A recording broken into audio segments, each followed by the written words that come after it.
YSR group వారి enrich water సమర్పించు ధూమ్ ధామ్ ముచ్చట్లు షురు. ఆహా ఓహో అసలు మన రేవంత్ సార్ అంటే రేవంత్ సారే ఫోన్ రోల్లో సారు వారి పరపతి గురించి మనోళ్ళే కాదు దేశంలో ఉన్న పెద్ద పెద్ద హిందీ ఇంగ్లీషు టీవీ ఛానళ్ళు కూడా మాట్లాడుకుంటానే కాదల్లో. అసలు సారు వారి పర్ఫార్మెన్సు గంత దూరం దాకా పోదని అస్సలు అనుకోలేదు వల్ల నేను. సరే సరే ఇక అసలు ముచ్చటేందో చెప్తా. అయితే మన దేశంలో మంచిగా పాలన చేసే సీఎంలు ఎవరు, జనం మనసులను గెలుచుకున్నోళ్ళల్లా ఫస్ట్ సీఎం ఎవరు, సెకండ్ సీఎం ఎవరు అని ఒక సర్వే చేసిండ్రు. అందులో మన రేవంత్ సారు ఏడున్నాడో ఎరికేనా అనోళ్ళా. పాండ్రి చూసి సార్కు సప్పట్లు కొట్టేసి వద్దాం మనం, నడవండ్రి. మన ముఖ్యమంత్రి రేవంత్ సారు వారి గొప్పతనం, పరిపాలనా నైపుణ్యం, తెలంగాణ రాష్ట్రాన్ని ముంగిటికి పట్టుకపోతున్న తరీక ఎసాంటిదో దేశమంతా మారుమోగుతుందో. అయితే దేశం మొత్తంలా మంచిగా పాలన చేస్తున్న సీఎం ఎవరు అని ఇండియా టుడే సంస్థలు సర్వే చేసిరు. ఇక అందులో మన రేవంత్ సార్ పేరు ఎంత దేవులాడినా కననే కనబడలేదో. అసలు బెస్ట్ అన్న మాటకే సారు సెట్ కాలేదు కావచ్చు, అట్లున్నది కథ. మరి మంచి సీఎంలల్లా ఫస్ట్ జాగా ఉత్తరప్రదేశ్ సీఎం యోగి సార్ పేరున్నది, సెకండ్ ఏమో మమతక్కనట, థర్డ్ స్టాలిన్ సారు, 4గో జాగల చంద్రాల్ సార్ వచ్చిండు. కానీ మన రేవంత్ సారు మాత్రము మంచి సీఎం బెస్ట్ సీఎం కిందికి లెక్కేయనే వేయలేదల్లా. ఈ సర్వే చేసిన వాళ్ళు కమస్కమ్ మాట వరుస కన్నా 10వ నెంబరో 20వ నెంబర్లో కూడా లేనే లేడు. అయినా నాకు తెలియక అడుగుతా, రేవంత్ సార్ పాలన ఎట్లున్నదో గా జాతీయ ఛానలోళ్ళు గంత పెద్ద పని పెట్టుకొని సర్వే చేసుడు అవసరమా? కాంగ్రెస్ వాళ్ళు ఇదివరకే చేసుకున్నారు రేవంత్ పాలన మంచిగున్నదా, కేసీఆర్ సార్ పాలన మంచిగున్నదా అని వాళ్ళే పోలింగ్ పెట్టుకున్నారు. షెయి పార్టోళ్ళు పెట్టిన పోలింగుల రేవంత్ సార్ అద్దే అద్దు అని 175 మంది తెలిసి చెప్పేసిర్రు. ఇక ఇప్పుడు దేశమంతా ఎరకయ్యేటట్టు ఈ ఇండియా టుడే సంస్థలు చేసి పడేసిర్రు.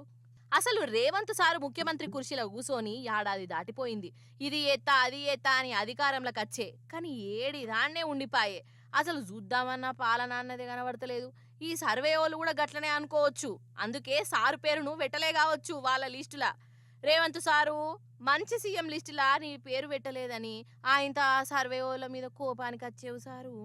జైలు గీలు అనేవు ఆయనత ఆ పని అయితే పెట్టుకోకయ్యా. అయినా ఇండియా టుడే దాకా ఎందుకు సారు, మన తెలంగాణ జనాలు మీకు ఓట్లేసిన వాళ్ళే ఏమంటున్నారో, మీరిచ్చిన 420 హామీలు ఏ పాటు వాళ్ళ ఇళ్లకి వచ్చినాయో వాళ్ళే చెప్తారు. ఇని తరించు సారు, అటెనక మీ ఇష్టం. గాని ప్రభుత్వం కేసీఆర్ ఉన్నప్పుడు డబుల్ బెడ్రూమ్ ఇళ్ళ కోసం లాటరీ ద్వారా ఎన్నిక చేశారు. ఆ పేపర్ ఇవ్వబట్టే మేము వస్తుంది, మాకు ఏ ఇల్లు వస్తుంది, మాకు ఏ బాధ లేదని మేము నమ్మకంతో ఆశతో ఉన్నాం. ఇన్ని రోజుల నుంచి ఎలక్షన్లు వచ్చినాయి, ఇస్తామని వచ్చి ఈయన సంవత్సరం అయింది. ఇప్పుడు ఏమంటున్నాడు, మళ్ళీ టైం తీసుకోరి అని అంటున్నాడు. ఇప్పుడు వాళ్ళకి సర్వే అంటారు, ఒకసారి ఇంటికి వచ్చి ఒకసారి సర్వే అంటాడు, మళ్ళీ రేషన్ కార్డులకు ఒకసారి సర్వే అంటాడు, దానికోసారి సర్వే అంటాడు. మాకు నమ్మకం లేదు.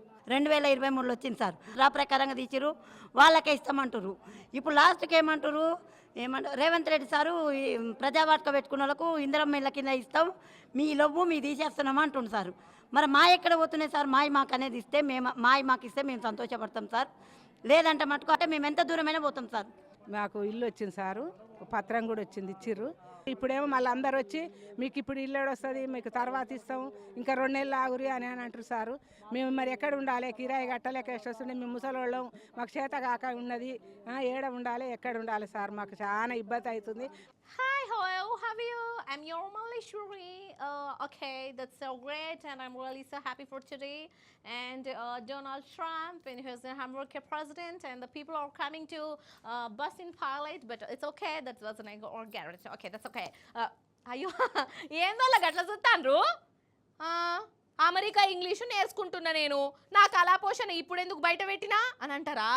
అయితే మన మోదీ సారు అమెరికాకు పోయిండు కదా నొల్లా, ఆడ ట్రంప్ సారుతోని మాట ముచ్చట పెట్టిండు. మరి వాళ్ళ నడమ ఏం ముచ్చట్లు నడిచినాయి? మన మోదీ సారు అంత బరాబరే మాట్లాడిండా, మనకేమన్నా అక్కడికి వచ్చే ముచ్చట్లే పట్టుకొస్తాండా లేదా? అరుచుకుందాం రాండ్రి. మన మోదీ సారు వారు అమెరికాలో టూర్లో ఉన్నాడు కదా, ఇక సారు జాన్ జిగిరి జబ్బదోస్తు ట్రంప్ సార్ను కలుపుకున్నాడు. ఇక మోదీ సార్ను చూసుడుతోనే ట్రంప్ తాత ఒక దిల్కుష్ అయిండా. ముస్తఫా ముస్తఫా డోంట్ వరీ ముస్తఫా అని ఒక పాట అందుకునుడు తక్కువైంది వాళ్ళ నడమ ఉన్న పాయిరం చూస్తుంటే. ఇక మోదీ సార్ను మంచిగా కుర్చీలో కూసుండబెట్టి అదొకటి ఇదొకటి ముచ్చట్లు పెట్టి ఇక అవి ఇవి సంతకాలు తీసుకున్నాడు వల్ల ఇక ఇద్దరు కలిసి విలేకరుల మీటింగ్ లో కూర్చున్నారు. అయితే మన మోదీ సారు ఏడికి పోయినా హిందీ భాషనే మాట్లాడతాడు కదా, అంటే సార్కు ఇంగ్లీషు ఒక్క ముక్క కూడా రాదని కావచ్చు కానీ సార్కు హిందీ అంటే పాయిరం. అందుకే అమెరికాకు పోయినా సోమాలియాకు పోయినా హిందీ భాషలనే ముచ్చట పెడతాడు.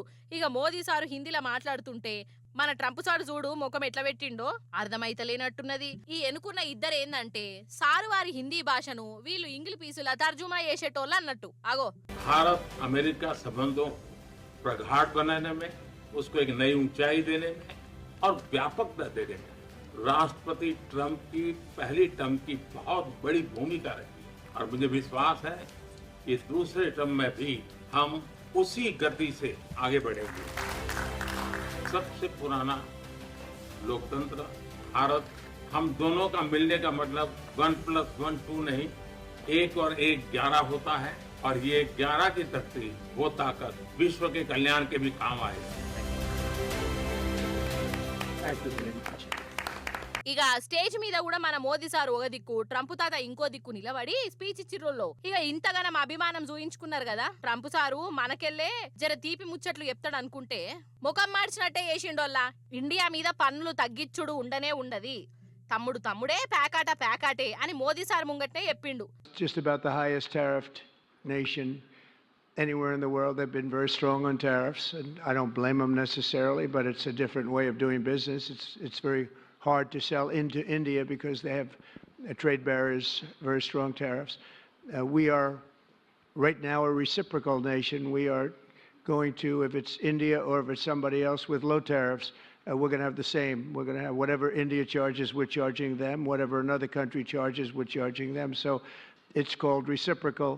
సరే ఇక వీళ్ళ దోస్తానట్లుంటే ఇంకో దిక్కు ప్రపంచ కుబేరుడు ఎలన్ మాస్క్ పిల్లలతోని కలిసి మోదీ సార్ను కలిసిండోళ్ళ. ఇప్పుడు మాస్క్ అంటే అమెరికాకు ట్రంప్ తర్వాత ట్రంప్ అంత తోడు కదా. ఇక మాస్క్ పిల్లలను చూసుడుతోనే మోదీ సారు ఓగ ఖుషైండా, వాళ్ళకు బొమ్మలు గిమ్మలు ఇచ్చుకుంటా గౌరవం చేసిండు. ఇక అటెన్క మోదీ సార్ను ఎలన్ మాస్క్ కలిసి అంతరిక్షం టెక్నాలజీ ఇగో ఇసాంటి పెద్ద పెద్ద ముచ్చట్లు మాట్లాడుకున్నారట. అది కథ. అసలు నన్ను అడిగితే ఇప్పుడు మన కాడ అధికారంలో ఉన్న షేయి పార్టీ ప్రభుత్వాన్ని గిన్నీస్ బుక్కులో ఎక్కిస్తారు కావచ్చల్లా. గిన్నీస్ బుక్కులో ఎక్కించినా తప్పు లేదు. ఎందుకు అని అంటారా, ఏడాదిల్నే ప్రతి ఒక్కరిని రోడ్డు మీదకి పట్టుకొచ్చిన ఘనకార్యం ఆ పార్టీదేనట కదా. ఇంత తక్కువ టైంలో ఏ ప్రభుత్వం కూడా గిట్లా చేయలేదట కదా. అందుకే గిన్నీస్ బుక్ వాళ్ళకు మతలాబు పంపితే ఎట్లుంటది అని ఆలోచన చేస్తానా. సరే ఇక అసలు ముచ్చట ఏంటిది అయ్యానంటే ఆ ఒగ్గి చెల్లెన్లు ఏమో కారట్లు రాత్తాన్ రోళ్ళ అరుచుకొని వద్దాం రాండ్రి. వీళ్ళందరూ కాలేజీలలో చదివే పిల్లలు డైరెక్ట్ గా ప్రియాంక గాంధీ మేడంకే ఉత్తరం కారెట్ రాసిర్రు. ఇగో చూయిస్తున్నారు చూడు, అసలు ఎందుకు రాసిర్రో వీళ్ళని అడుగుదాం. చెప్పురా బుజ్జి. కాంగ్రెస్ ప్రభుత్వం వచ్చి సంవత్సరం అయిపోయింది, సంవత్సరం కన్నా ఇంకెక్కువనే అవుతుంది. కానీ ఇప్పటి వరకు ఈ కాంగ్రెస్ ప్రభుత్వం ఏం చేసిందంటే స్కూటీస్ ఇస్తామని ప్రకటించింది గర్ల్స్కి, అండ్ స్కాలర్షిప్స్. సంవత్సరం అయినా నీకు స్కాలర్షిప్ వేయబుద్ధి అవ్వట్లేదా ఏంది అసలు మాకు అర్థం కావట్లేదు. స్కూటీస్ ఇస్తా అని చాత కానప్పుడు నువ్వు స్కూటీస్ ఇస్తా అని ఎందుకు చెప్పినావు మాకు? సంవత్సరంలో నీకు అసలు ఇవన్నీ చేయబుద్ధి అవుతుందా కావట్లేదా? ఏదో ఒకటి ప్రకటించే. ఇంకా ఎలక్షన్స్ అప్పుడు ఫ్రీ బస్ స్కూటీ స్కాలర్షిప్ అవన్నీ చెప్పినారు, ఫ్రీ బస్ ఇచ్చినారు. ఫ్రీ బస్ వల్ల మా కాలేజ్ స్టూడెంట్స్కి చాలా ఇబ్బంది అవుతుంది. ప్రియాంక గాంధీ గారు స్కూటీ ఇస్తామన్నారు మాకు అందరికీ, కానీ ఇప్పటివరకు స్కూటీ రాలేదు. మాకు స్కాలర్షిప్స్ కూడా ఇంకా ఏం పడట్లేదు. స్కాలర్షిప్స్ కూడా ఏం పడలేదు. బస్సులు ఎక్కడం దిక్కడం కూడా చాలా కష్టం అవుతుంది. ఫ్రీ బస్ వచ్చినాక ఇంకా చాలా అందరు లేడీస్ ఎక్కుతారు, కాలేజ్ వాళ్ళే కాదు, ఆఫీస్ వాళ్ళే కాదు, అందరు ఎక్కుతారు. అందరూ ఇక్కడ మొత్తం దిగడం కష్టమవుతుంది. కొంతమంది పడుతున్నారు, ఎక్కడ పడితే అక్కడ యాక్సిడెంట్స్. దీనివల్ల చాలా ఎక్కువవుతున్నాయి యాక్సిడెంట్స్ కూడా. దానివల్ల అందరికి ప్రాబ్లం అవుతుంది. మోసమైందా మీకు కూడా? ఈ చెల్లె మాట కూడా ఇనుండ్రి.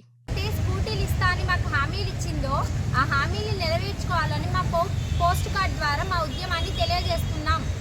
అది సంగతి. అయితే ఓట్లకు ముందు ప్రియాంక గాంధీ మేడము ఏమన్నదోల్లో, కాంగ్రెస్ పార్టీని గెలిపిస్తే చదువుకునే ఆడపిల్లలకు స్కూటీలు ఇస్తాం అని చెప్పే కదా. మరి అధికారంలోకి వచ్చి 14 నెలలు దాటింది, స్కూటీలు కాదు కదా, కమస్కం పైసలు కూడా ఇయ్యలే. అసలు ఆ జికరే ఎవరు తీతలేరు. ఇన్నొద్దులు ఈ పిల్లలు ఎదురు చూసిర్రు. ఇక షేయి పార్టీ కథ వాళ్ళకు కూడా అర్థమైపోయింది. వాళ్ళు మాటలే తప్ప చేతలలో ఉండదని అనుకున్నారు. అందుకే మాట ఇచ్చిన ప్రియాంక గాంధీ మేడంకే ఇగో ఇట్లా కారట్ ముక్కలు రాసిర్రు. ప్రియాంకజీ నా స్కూటీ ఎక్కడా అని.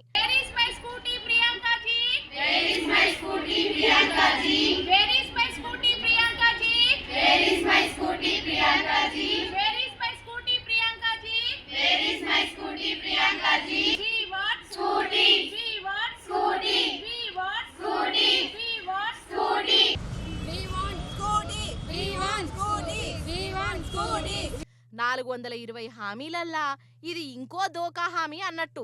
అంతే కదా మరి. ఆఖరికి చదువుకునే ఆడపిల్లలకు కూడా స్కూటీల పేరు చెప్పి మోసం చేసి అసలు ఈ ఏడాది సంది రోడ్ల మీదకి రానోళ్ళు ఎవరోళ్ళ మన తెలంగాణలో. రైతులు బిందెలు పట్టుకొని ఆడపడుసులు, అంగన్వాడీలు, కాంట్రాక్ట్ ఉద్యోగులు, కరెంటు ఉద్యోగులు, అంగన్వాడోళ్ళు, నర్సులు, నిరుద్యోగులు, గురుకులం పిల్లలు, ఇప్పుడు ఆఖరికి చదువుకునే ఆడపిల్లలను కూడా రోడ్ల మీదకి తెచ్చే. ఆఖరికి వీళ్ళతోని కూడా చేయిపాటి ప్రభుత్వం శాపాలు పెట్టుకునే పరిస్థితి వచ్చింది. ఇదన్నట్టోళ్ళ ప్రజాపాలన అంటే. మార్పంటే గిట్లనే ఉంటది కావచ్చు అని అంటున్నారులో ఈ చెల్లెన్లు. మన తెలంగాణలో ఒక శాస్త్రం ఉన్నదోళ్ళ. అదేందయ్యా అనంటే సిగ్గులేదా జిడిగింజా అనంటే ఏ ఊకో నల్లగున్న నాకేం సిగ్గు అని అన్నదటనోళ్ళ. ఇగో ఈ శాస్త్రాన్ని ఇప్పుడు చాలా మంది వాడుతున్నారు. ముఖ్యంగా మన రేవంత్ సారు వారి స్పీచులు విన్నాక ఊర్లల్లో ముసలోళ్ళు గిట్లనే అనుకుంటుండ్రంట. మొన్న మా ఊరికి పోయినప్పుడు మా తాత చెప్తున్నాడు. మరి సారు వారి నోటి నుంచి జాలువారిన లేటెస్ట్ ఆనిముత్యాలేందో మీరు కూడా చూడండి జప్పున. అయితే మన రేవంత్ సారు వారు దేవేందర్ గౌడ్ సార్ రాసిన పుస్తకం విడుదల చేసే పేరెంటానికి పోయిండు. మంచిది. ఇక సారాడ ఏమన్నాడంటే మీరు ఇనాలే, ఇని ధరించాలే. ఇన్నరా? ఈ తెలంగాణ నేల మీద తెలంగాణ యొక్క ఏర్పాటు కోసం పోరాటాలు చేసి అసూలు బాసిన వాళ్ళే ఉన్నారు. అసూలు బాసిన వాళ్ళు, అమరులు అయిన వాళ్ళు, వాళ్ళ గొప్పతనాన్ని, వాళ్ళ పోరాట స్ఫూర్తిని వాళ్ళు లెక్కించుకోలేరు. కానీ విజయం సాధించినప్పుడు కొంతమంది ఆ చరిత్రను తమ గొప్పతనంగానో తమకు అనుకూలంగానో మలుచుకుంటారు. కాబట్టి ఈరోజు ఉమ్మడి ఆంధ్రప్రదేశ్ శాసనసభలో తెలంగాణ యొక్క చరిత్రను, పోరాట స్ఫూర్తిని, సాయుధ రైతాంగ పోరాటం నుంచి ఆ తర్వాత 69 కానీ లేకపోతే 96లో తెలంగాణ జనసభ ఉద్యమం కానీ లేకపోతే 2001లో కానీ వివిధ సందర్భాలలో తెలంగాణ ఉద్యమంలో పాల్గొన్న విద్యార్థిని ఉద్యమకారుల గురించి చర్చ జరగాలి, ఈ చరిత్రను లెక్కించాలి అని ఆ రోజే నేను శాసనసభలో ప్రస్తావించాను. తెలంగాణ ఉద్యమంలో ప్రత్యక్షంగా పాల్గొన్న వాళ్ళు వాళ్ళ అనుభవాలను తెర ముందు జరిగింది, తెర వెనకాల జరిగిన విషయాలను క్రోడీకరించి రాసితే మన భవిష్యత్ తరాలకు ఈ సమాచారం, ఈ సందేశం చేరాలి అని వారు కోరుకుంటారు. తెలంగాణ చరిత్ర రాయాలనంట కొన్ని పేర్లు మిస్ అయిపోయినాయంట. ఈసారే దగ్గరుండి రాయిస్తాడట. నిజం చెప్తున్నా, తెలంగాణ చరిత్ర రాయిస్తా అని అనుడుతూనే నాకైతే నవ్వాగలేదో ఏమని అనుకోండి మీరు. రేవంత్ సారు నా మీద అలిగినా అలగని గాని సరే, తెలంగాణ చరిత్ర చెప్పాలనంటే అందులో రేవంత్ సారు కనబడతా ఆడోళ్ళ మనకు. అసలు తెలంగాణ ఉద్యమానికి రేవంత్ సారుకు ఏమన్నా సంబంధం ఉన్నదా? మరి సారు పేరు ఎట్లా రాస్తారు కావచ్చు ఈ కొత్త తెలంగాణ చరిత్రలా? ఇప్పుడు ఆదికొచ్చింది. తెలంగాణ కోసం ఉద్యమం చేసినప్పుడు సారు తుపాకీ పట్టుకొని బెదిరించే కదా ఉద్యమంకారులను. అప్పుడే సారుకు రైఫిల్ రేవంతు అని పేరొచ్చింది. మరిగా చరిత్ర రాయిస్తాడో ఆ బుక్కులా? ఉద్యమం చేసేటోళ్ళ మీద నేను తుపాకీ గురిపెట్టినా గదిరిచ్చినా అని ఉంటదో కొత్త చరిత్రలా.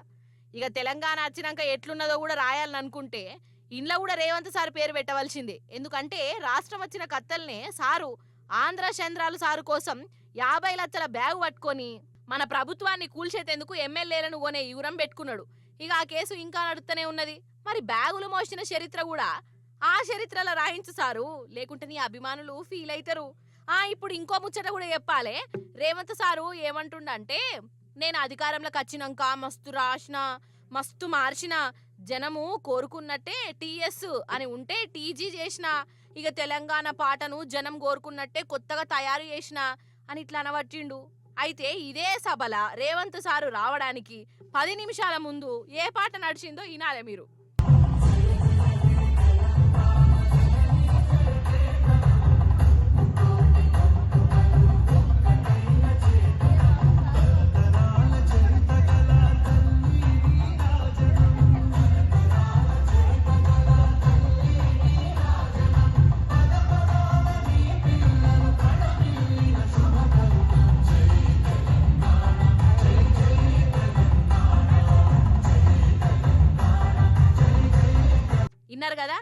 మన జయ జయ హే తెలంగాణ పాట.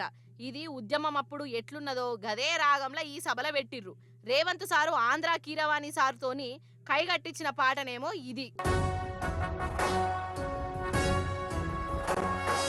జయ జయ హే తెలంగాణ జననీ జయకేతనం, ముక్కోటి గొంతుకలు ఒక్కటైన చేతనం, తరతరాల చరితగల తల్లి నీరాజనం, పద పదాన నీ పిల్లలు ప్రణమిల్లిన శుభతరుణం. జై తెలంగాణ జయ జయ తెలంగాణ, జయ తెలంగాణ జయ జయ తెలంగాణ.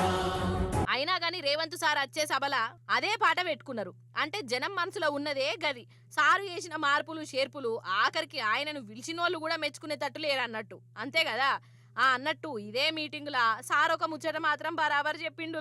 అదేందయ్యా అనంటే, చిన్నపిల్లలు టీవీ ఎందుకు చూస్తావురా, మార్చే ఛానల్ మార్చుండ్రు రాజకీయ నాయకులు వస్తానే పరిస్థితి తెలంగాణ రాజకీయాలలో దాపురించింది. నిజమే కదా. ఇక అది ఎవరి గురించి చెప్పిండో, తొక్కుడు భాషల పేగులు భాషలు ఎవరు మాట్లాడుతుండ్రో వాళ్ళకే వర్తిస్తుంది. కానీ ఆ మీటింగ్కి వచ్చిన వాళ్ళే చెప్పుకుంటున్నారు. నిదానమే ప్రధానం అని 1కి 10 మాటలు చెప్తానా లేదా? అయినా ఎవరి పోకట వాళ్ళదే, ఎవరి ఆపచ్చ వాళ్ళదే. అసలు నాకు తెలియక అడుగుతాను వాళ్ళ జనాలకు గంత ఎమర్జెన్సీ పనులు ఏముంటాయి వాళ్ళ? ఏవో ఎత్తిపోతుంది అన్నట్టే గాయ గాయ గత్తర గత్తర ఎటు పడితే అటు పోతా అంటారు. అగో ఈడ చూడురి ఏమైందో. కాదబ్బా, 2-3 సెకండ్ల కోసం కూడా ఏమో ఎత్తిపోతుంది అన్నట్టే చేస్తారు వాళ్ళ కొందరు. ఇగో ఈడ చూడు రాదుర్రి, ఇది రైల్వే గేటు. బండి వస్తున్నదంటే గేటు పడుతుంది. ఎక్కడోళ్ళు అక్కడ ఆగిపోవాలి. కార్లు బండ్లు పోతనే ఉన్నాయి. ఇక మెల్లగా గేటు పడుతున్నది. మరి ఆగాలి కదా. కానీ ఆ కారోనికి ఆపచ్చి ఆగలే. రయ్యమని పట్టాలు దాటుదామని చూసిండు. కానీ ముంగటున్న గేటు పడ్డది. సచ్చిందిరా గొర్రె అని అనుకుంటా మెల్లగా వెనకకు మలుపుకున్నాడు. అంతల్ని వెనక గేటు కూడా పడ్డది. ఇక ఇంకో దిక్కు రైలు బండి వస్తాంది. కారేమో పట్టాల కాడనే ఆగిపోయింది. ఇక కారు నడిపేటోనికి ఫీజులు ఎగిరిపోయినాయి కావచ్చు. మెదడు కూడా చక్కగా పనిచేయలేనట్టున్నది. కారును ముంగిటికి కూడా పోనిత్తలేడు. ఇక బండి దగ్గరకు వస్తా అంటే కార్లకి వెళ్ళి సప్పుడు ఎక్క దిగిపోయిండు. కారు పోతే పోని బతుకుంటే పాతింప సామాన్లన్నీ అమ్ముకుంటా అని అనుకున్నాడు కావచ్చు. వల్ల అటుకెళ్ళి బండి వస్తున్నది చూడుర్రి.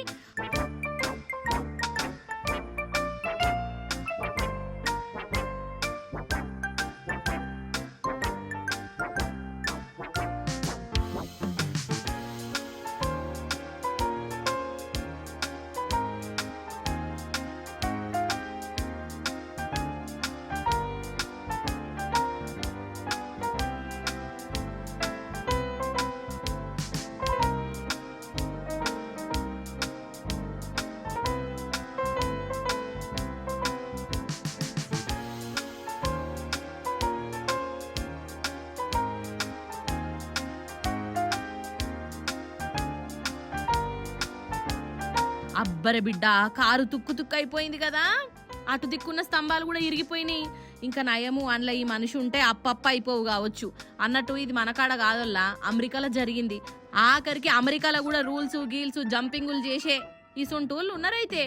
అంతే పటురి, లోకంలో ఏ మూలకు పోయినా మనిషి గుణమే గిట్లుంటది కావచ్చు. అద్దన్న పనే ఏత్తా అంటారు. ఆఖరికైతే ఇగో ఇట్లా మూతి పనులు రాలగొట్టుకుంటారు.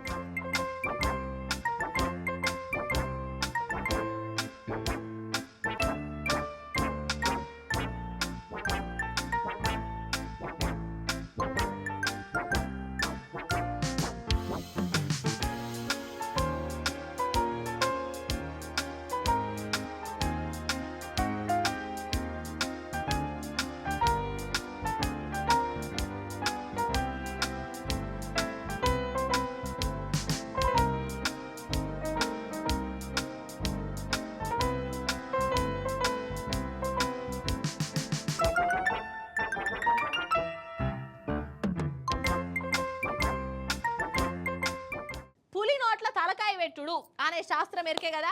తిమింగలం నోట్ల తలకాయ పెడితే ఎట్లుంటది? ఏం మాట్లాడుతున్నావు మల్లీశ్వరి? తిమింగలం నోట్ల తలకాయ పెట్టుడేంది అని అంటారా? తలకాయ కాదల్లా, ఒక మనిషి దాని కడుపులకే పోయిండు. అటెనక ఏమైందంటే చూడురి చూడురి. ఓరి నాయనో, అసలు భూమి మీద నూకలు నీళ్లు బాకీ ఉండుడంటే ఇదే కావచ్చు. అయితే ఒక సముద్రంలోనోళ్ళ తండ్రి కొడుకులు బోటు షికారు పోయిండు. చెరొక్క పడవనట. అంతల్నే ఒక పెద్ద తిమింగలం వచ్చింది.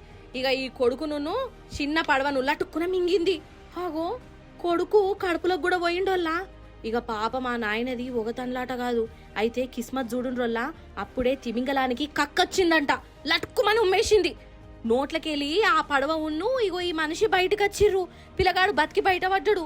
ఇక తిమింగలం కడుపులకెళ్ళి బయటకు వచ్చిన కొడుకును నాయననే ఒడ్డుకు తెచ్చుకొని కాపాడుకున్నాడు. నిజంగా అదృష్టం అంటే అదృష్టమే పోండ్రి. ఇసాంటి సీన్లు ఛత్రపతి అసాంటి సినిమాలనే చూస్తాం గానీ బయట కూడా జరుగుతున్నాయి వల్ల కదా.